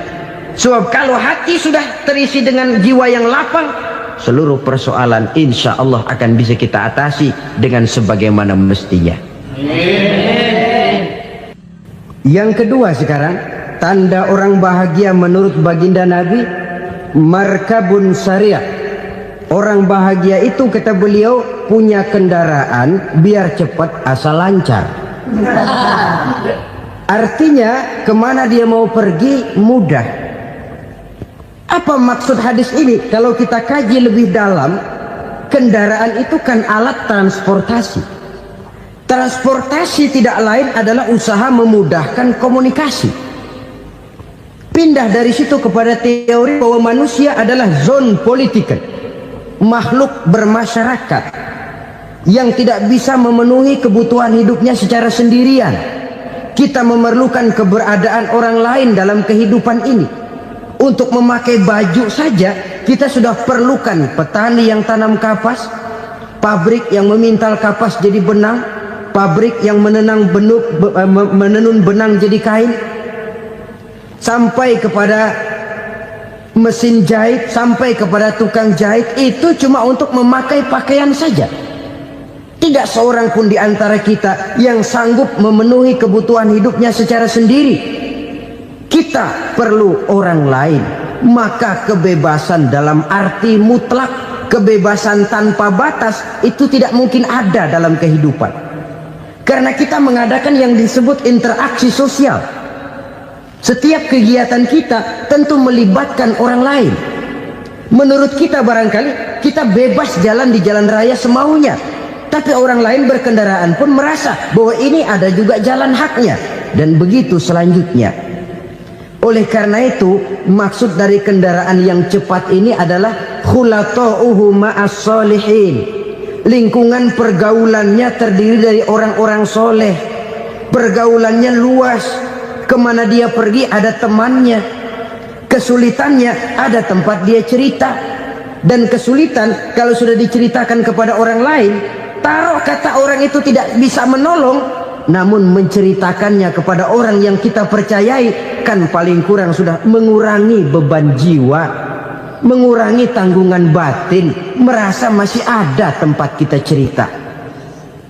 Maka lebih baik orang awam yang mau bergaul ketimbang orang setengah alim tapi ngunci pintu.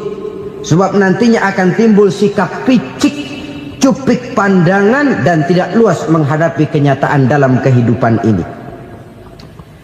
Namun yang harus kita garis bawahi, pergaulan memang mesti luas.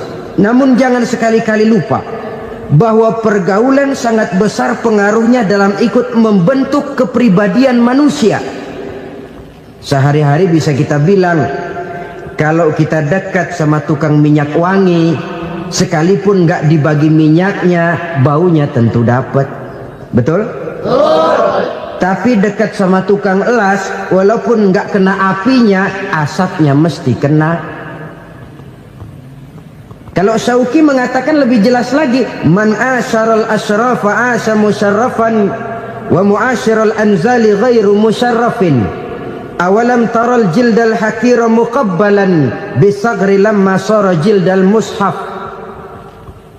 Siapa yang bergaul dengan orang mulia, dia bakal ikut menjadi mulia. Tapi siapa yang berteman dengan orang hina, dia tidak bakal ikut menjadi mulia. Tidakkah kau lihat, kata Syauqi, kulit kambing yang hina pun dicium orang ketika menjadi kantong Quran. Kulit kambing hina, kalau dia sendirian gak ada yang mau cium. Tapi begitu dia bergaul dengan Quran, menjadi kantong Quran, dipakein minyak wangi, ditaruh di tempat yang tinggi, mau diambil dicium dulu, dibawa dengan penuh hormat dan hati-hati. Kulit kambing yang hina lantaran berteman dengan Quran, numpang mujur. Tapi coba lihat kalau kulit kambing berteman dengan kayu, jadi beduk, habis. Zohor dikemplang, asar dipukul. Itu pun sedikit saja, cuma salah milih teman. Yang temannya Quran dihormati orang, yang temannya kayu lantaran jadi beduk, gelap-gelap subuh orang udah kemplangin.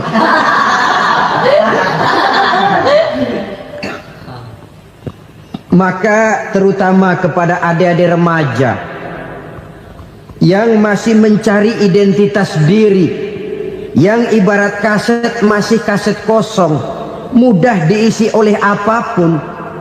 Pandai-pandailah memilih teman dalam bergaul.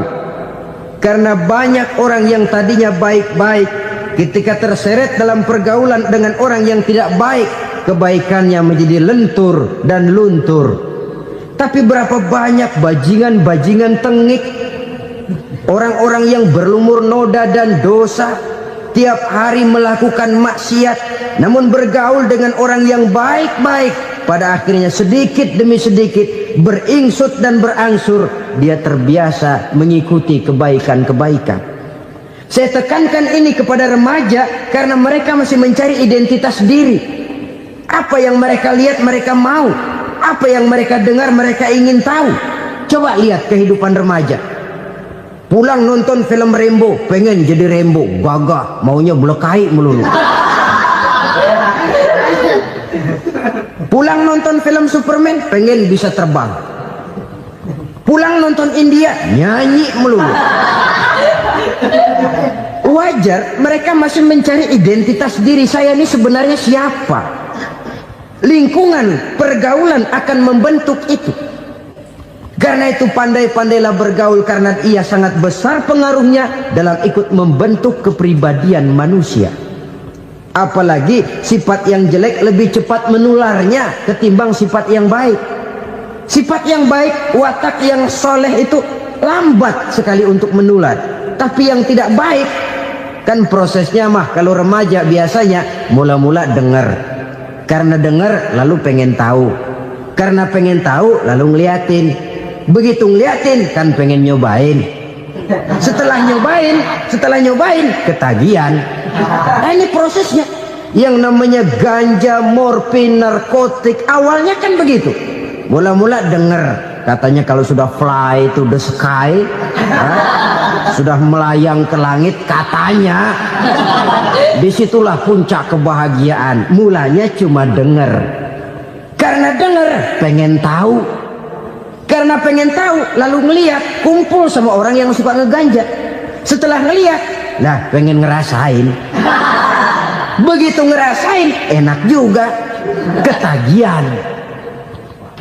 Kalau sudah ketagihan jadi penyakit kronis, bisa merembet kepada yang lain. Iya, kalau orang tuanya mampu untuk beli morfin, beli ganja.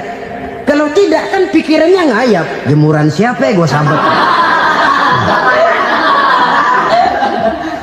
Timbullah perbuatan-perbuatan negatif yang bermula dari salah pergaulan.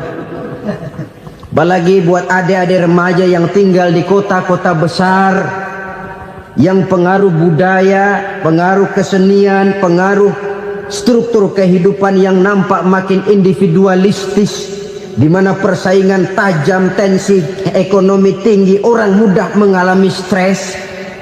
Pandai-pandailah dalam bergaul, sekali lagi, karena ia sangat besar pengaruhnya dalam ikut membentuk kepribadian manusia. Orang bahagia punya kendaraan yang cepat, artinya punya pergaulan yang luas, dan lingkungan pergaulannya terdiri dari orang-orang yang soleh. Kemana dia pergi ada teman, kesulitannya ada tempat dia cerita. Tapi kalau sudah menyendiri, hidup sendiri, kesulitan dipikiri sendiri, bisa mati belum waktunya. Tidak ada tempat berbagi rasa, tidak ada tempat bercerita, tidak ada tempat mengurangi beban dalam kehidupan. Pantas betul kalau Islam sangat menggalakkan dan menganjurkan orang kalau sudah sampai waktunya itu untuk melangsungkan nikah. Kata Nabi, ya ma'syaras syabab man istata'a minkumul ba'at falyatazawwaj. Hai para pemuda, kalau sudah mampu memberi nafkah, kawinlah, nikahlah kamu. Kenapa? Sudah ada teman hidup, tempat berbagi rasa. Kesulitan kalau ada tempat cerita akan lebih ringan ketimbang kita telan sendiri, walaupun bobot kesulitannya sama beratnya. Saudara-saudara kaum muslimin rahimakumullah, inilah ciri yang kedua, punya kendaraan biar cepat asal lancar. Kemana kita mau pergi gampang. Dengan kata lain, setelah hati yang luas, pergaulan yang luas. Dua. Yang ketiga sekarang, tanda orang bahagia itu menurut Nabi misbahun mudhi'un, punya lampu yang terang. Oh, itu enggak problem. Sekarang sudah zamannya listrik masuk desa, Pak. Lampu sudah terang semua. Betul, kalau itu yang dimaksud. Tapi tidak cuma itu. Karena lampu yang dimaksud di sini, lampu yang akan menerangi seluruh perjalanan hidup. Dan perjalanan hidup itu sudah dimulai sejak kita terlahir ke alam ini sampai masuk ke alam barzakh, kumpul di padang mahsyar sampai ke akhirat. Lampu yang menerangi itu yang diperlukan. Kalau lampu, katakanlah yang paling top sekarang kan lampu jenis Mercury. Taruhlah itu di rumah kita, dia cuma menerangi rumah kita, menerangi hati pun tidak sanggup. Bila kita masuk ke alam barzakh, alam kubur, sanggupkah si Mercury yang begitu terang menerangi alam barzakh kita? Tidak sanggup lagi.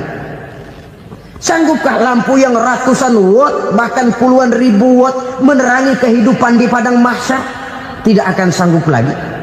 Kalau demikian, yang dimaksud lampu yang terang di sini apa? Tidak lain amal soleh, kebajikan yang kita lakukan dalam hidup.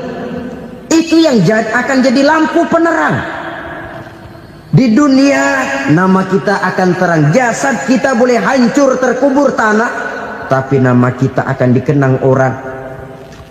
Begitulah kalau orang meninggalkan kebajikan dalam hidup seperti sekarang. Ribuan orang tiap saat berziarah ke kubur Imam Syafi'i, ke kubur Imam Malik, ke kubur Imam Ghazali, ke kubur orang yang baik-baik, orang yang soleh-soleh. Kebajikannya yang ditinggalkan, yang mengukir namanya dengan tinta emas, sehingga saudara sudah terbaring di alam kubur. Orang lewat, Allah, ini kuburannya Fulan bin Fulan, dulu ini kebaikannya Masya Allah, saya ikut merasakan. Mari kita mampir sebentar, kita Fatihah, mohon disampaikan Allah pahalanya kepada almarhum. Al-Fatihah. Itu kalau orang baik-baik. Lalu saudara tanya, Pak, orang mati dikirimin Fatihah apa nyampe pahalanya? Saya jawab, kalau saudara nggak percaya, mati dulu dah. Nanti saya Fatihain, tungguin di sana. Umpama nggak sampai, balik lagi kemari. Sekarang ini kan maunya otak-otakan saja. Kalau nggak masuk otak, nggak percaya. Padahal alam gaib itu nggak bisa diotak-otakin. Sama saja dengan saudara pernah dengar cerita kapal tanpa emas tenggelam kan? Pernah nggak? Di mana? Ya, di laut Masalembo.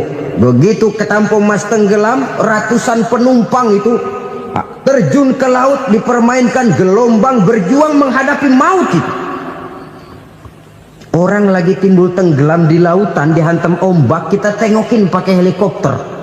Pak, lagi timbul tenggelam ya? Iya, tolongin. Jangan khawatir Pak, nih saya kirim intan Pak, harganya 10 juta.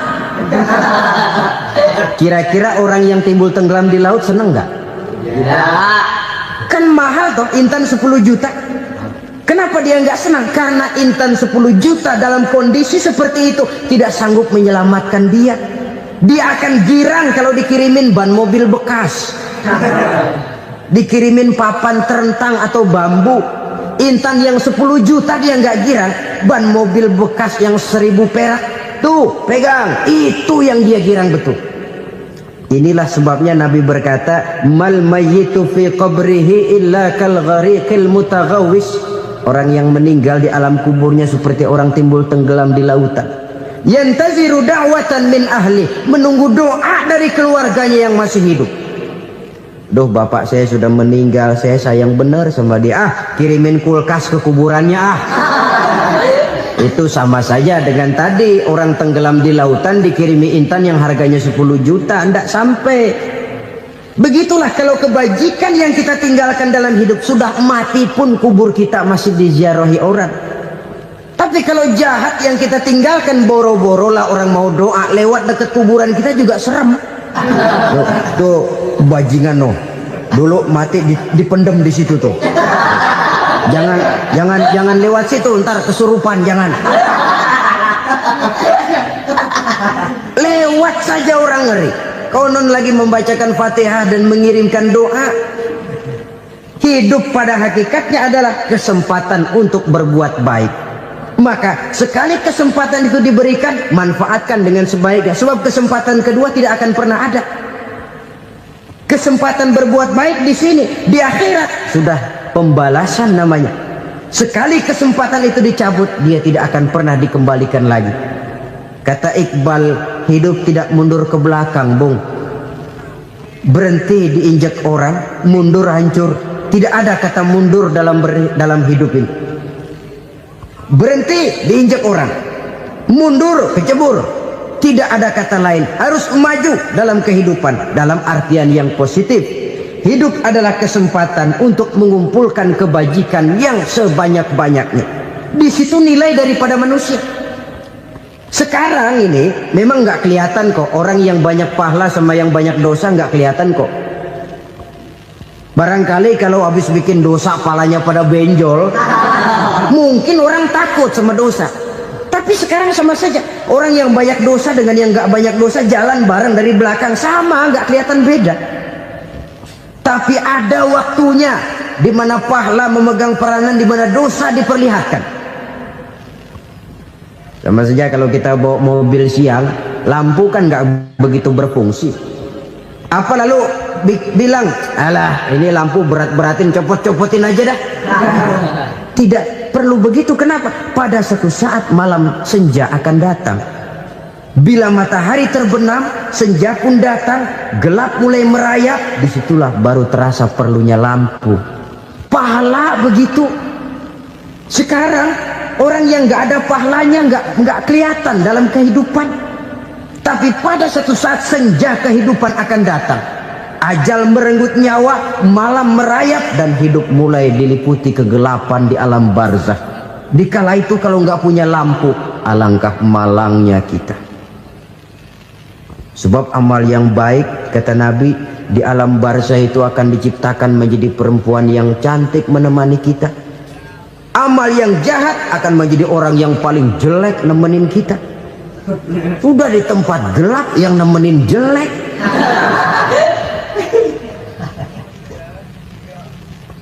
Kaum muslimin rahimakumullah. Kalau demikian masalahnya, tergantunglah kita pandai memanfaatkan waktu. Al-waktu kasayf. Waktu itu cepat sekali. Yang namanya waktu itu tahu-tahu. Tahu-tahu. Udah tahun 87. Tahu-tahu. Udah begitu. Tahu-tahu. Yang kemarin anak-anak, sekarang udah pada punya anak. Tahu-tahu saja itu. Begitu cepat waktu berlalu. Kalau tidaklah pandai kita memanfaatkannya, akan rugi kita. Nabi bersabda, man kana yaumuhu khairun min amsihi fahuwa rabih. Barang siapa yang hari ini lebih baik daripada hari kemarin, itu orang untung. Hari ini lebih baik daripada kemarin. Bulan ini lebih baik dari bulan kemarin. Tahun ini lebih baik dari tahun kemarin. Itu orang yang beruntung. Tahun kemarin sembayangnya maghrib doang, sekarang udah tambah isya. Tahun kemarin cuman Idul Fitri aja ngancem bener, sekarang udah tambah Jumat, lalu tambah lagi maghrib, tambah lagi isya, dan selanjutnya. Hari ini lebih baik daripada kemarin, itu orang yang beruntung. Wa man kana yaumuhu mislu amsihi fahuwa khasir. Lalu barang siapa yang hari ini sama saja dengan hari kemarin, itu orang rugi. Hari ini sama dengan kemarin, rugi itu. Bulan ini begitu, bulan kemarin begitu, tahun ini begitu, tahun lalu juga begitu. Rugi itu orang. Rugi apa? Rugi umur. Umur tambah, amalan gak pernah tambah. Dan saya pikir lebih merupakan azab ketimbang nikmat kalau orang dikasih panjang umur cuma untuk numpuk dosa. Mending mana? Panjang umur banyak dosa sama pendek umur dikit dosa? Mending mana? Mending mana? Ya, paling mending tentu panjang umur banyak pahala. Tapi kalau tidak, sekali lagi, lebih merupakan azab ketimbang nikmat kalau orang diberikan panjang umur tapi cuma untuk sekedar menumpuk dosa. kehilangan kesadaran bahwa dunia bukan terminal akhir dari satu perjalanan. Dia cuma halte di mana kita berhenti sebentar untuk menuju kepada terminal yang hakiki. Saudara-saudara kaum muslimin rahimakumullah, inilah lampu yang akan menerangi kehidupan, amal yang kita lakukan di dalam kehidupan. Jadi yang dimaksud dengan lampu yang terang, kebajikan yang kita kerjakan dalam hidup. Nah, setiap orang di awal tadi saya bilang ingin bahagia. Bahagia itu kan hakikatnya kumpulan senang dan selamat. Senang, selamat. Apa bedanya? Senang tapi tidak selamat, nggak bahagia. Selamat tapi nggak senang, nggak bahagia orang. Contoh, kalau orang korupsi, duitnya banyak, senang dia, tapi keselamatannya. Ada tentara baris di samping rumahnya udah bingung, padahal tentara latihan. Tentara cuma latihan, dia bingung. Senang, tapi karena keselamatannya tidak terjamin, dia tidak bahagia. Sebaliknya pegawai negeri jujur benar, cuma segaji-gajinya, selamat nggak korupsi, tapi melarat, ya nggak bahagia juga, kurang senang. Kesenangan dan keselamatan untuk dunia saja, ya sekali lagi, kalau cuma sekedar untuk dunia saja, bisa dibeli pakai uang. Bisa dibeli pakai uang. Saudara ingin selamat, bisa dibeli pakai uang. Saudara ingin senang, bisa dibeli dengan uang. Tapi setelah mati masuk ke alam barzah, habis kekuasaan uang. Nggak bisa lagi beli keselamatan pakai uang, tidak mungkin lagi membeli kesenangan dengan uang. Di situ pahala yang megang peranan. Makin banyak pahala, makin banyak saham untuk membeli kesenangan dan keselamatan, untuk memperoleh yang namanya bahagia. Dan jangan lupa loh, di alam barzah kita nggak sebentar, menunggu datangnya kiamat. Loh iya, kalau kita begitu dikuburin terus kiamat datang, untung. Tapi kalau masih harus 1000, 2000, puluhan ribu tahun yang akan datang, dalam satu penantian yang begitu lama, tanpa saham untuk memperoleh kebahagiaan, satu kemalangan yang tidak ada pernah putus-putusnya. Janganlah tergelincir oleh kebahagiaan sebentar yang menipu dengan mengorbankan kebahagiaan hakiki yang berjangka panjang. Apa artinya senyum sejenak kalau harus ditebus dengan tangis seumur hidup? Biarlah kita minum jamu, pahit memang, getir memang, tapi kan besok badan sehat. Daripada sekarang minum sirup, manis memang, enak memang, tapi bibir pada jontor besoknya. Sirawan, batuk, nggak karu-karuan. Banyak orang tertipu oleh kesenangan yang sebentar. Padahal laisa kullu ma yalma'u zahaban. Belum tentu semua yang berkilat itu emas. Belum tentu semua yang gemerlap itu intan. Karena itu, marilah manfaatkan kesempatan yang diberikan Allah ini untuk mengumpulkan kebajikan yang sebanyak-banyaknya. Yang terakhir sekarang, yang keempat, tanda orang bahagia kata Nabi. Zaujatun salihah. Orang bahagia itu tanda yang keempat kata Nabi, punya istri biar cakep asal taat. Sudah surga itu sudah. Cakep taat. Istri kayak gitu, kalau belum mati jangan dikuburin dulu. Sudah cakep taat lagi. Tapi kadang-kadang enggak, udah jelek ngadat melulu. Apa yang mau dipilih? Sebab itu Quran mengatakan istri pakaian untuk suami, suami pakaian untuk istri. Kenapa suami istri diibaratkan pakaian? Alangkah tingginya gaya bahasa Quran ini. Suami istri teman hidup, hidup perjalanan panjang. Sejak kita dalam rahim sudah ada hidup kan di sini. Sampai ke alam dunia, masuk ke alam barzah, kumpul di padang mahsyar, sampai menuju akhirat, itu perjalanan hidup. Carilah istri atau suami teman hidup yang membawa manfaat tidak hanya kehidupan di dunia ini, sampai di alam barzah, sampai di padang mahsyar. Suaminya mungkin meninggal lebih dulu, atau istrinya mungkin meninggal lebih dulu. Tapi suami atau istri yang masih hidup berbuat kebajikan, suami saya meninggal, ada hartanya, saya sedekahkan, niat pahala untuk almarhum suami saya. Ini teman hidup, tidak dibatasi dan tidak bisa dipisahkan oleh maut sekalipun. Zohirnya mungkin pisah, badannya mungkin pisah, tapi hatinya, jiwanya, kebersamaannya dalam menghadapi kehidupan.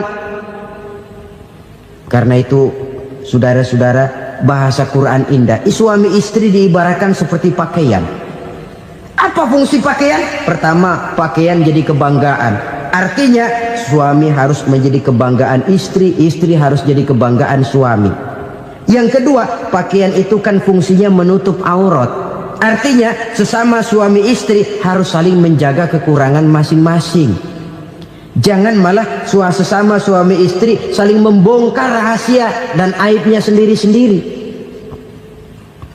Istrinya diceritain jeleknya di mana-mana, atau suaminya dibongkar rahasianya di pasar umum. Itu sudah tidak lagi berfungsi sebagai pakaian. Kenapa semua ini diperlukan? Karena kita menyadari bangsa yang baik terdiri dari masyarakat yang baik. Masyarakat yang baik merupakan susunan dari warga yang baik. Warga yang baik adalah terdiri dari rumah tangga yang baik. Dan rumah tangga yang baik merupakan susunan dari pribadi yang baik. Dari situ langkah dimulai. Membangun satu bangsa yang baik diawali dengan membangun rumah tangga yang baik, dengan menciptakan pribadi-pribadi yang baik. Sehingga dari sini diharapkan berkembanglah nilai-nilai kebaikan. Orang akan bahagia mempunyai istri yang soleh. Kenapa? Tidak ada seorang suami bisa sukses jadi apapun dia, apapun profesinya. Dokterkah, kiaikah, mubalikah, petanikah, pengusahakah, pejabat tinggikah. Tidak ada seorang suami yang bisa sukses tanpa peran serta istrinya. Walaupun memang peranan itu tidak begitu kelihatan, tapi sangat menentukan. Karena itu, saudara hadirin yang saya hormati, Islam sangat menghargai kaum wanita, memberikan kedudukan yang tinggi sepanjang tidak mematikan kodrat kewanitaannya. Nah, kalau sudah kesuksesan ini diawali dari rumah tangga, karier di masyarakat mudah untuk dikejar. Tapi keberantakan di rumah tangga merupakan kegagalan pertama di tempat lain. Nah, inilah saja yang dapat Al-Fakir sampaikan pada pertemuan kali ini.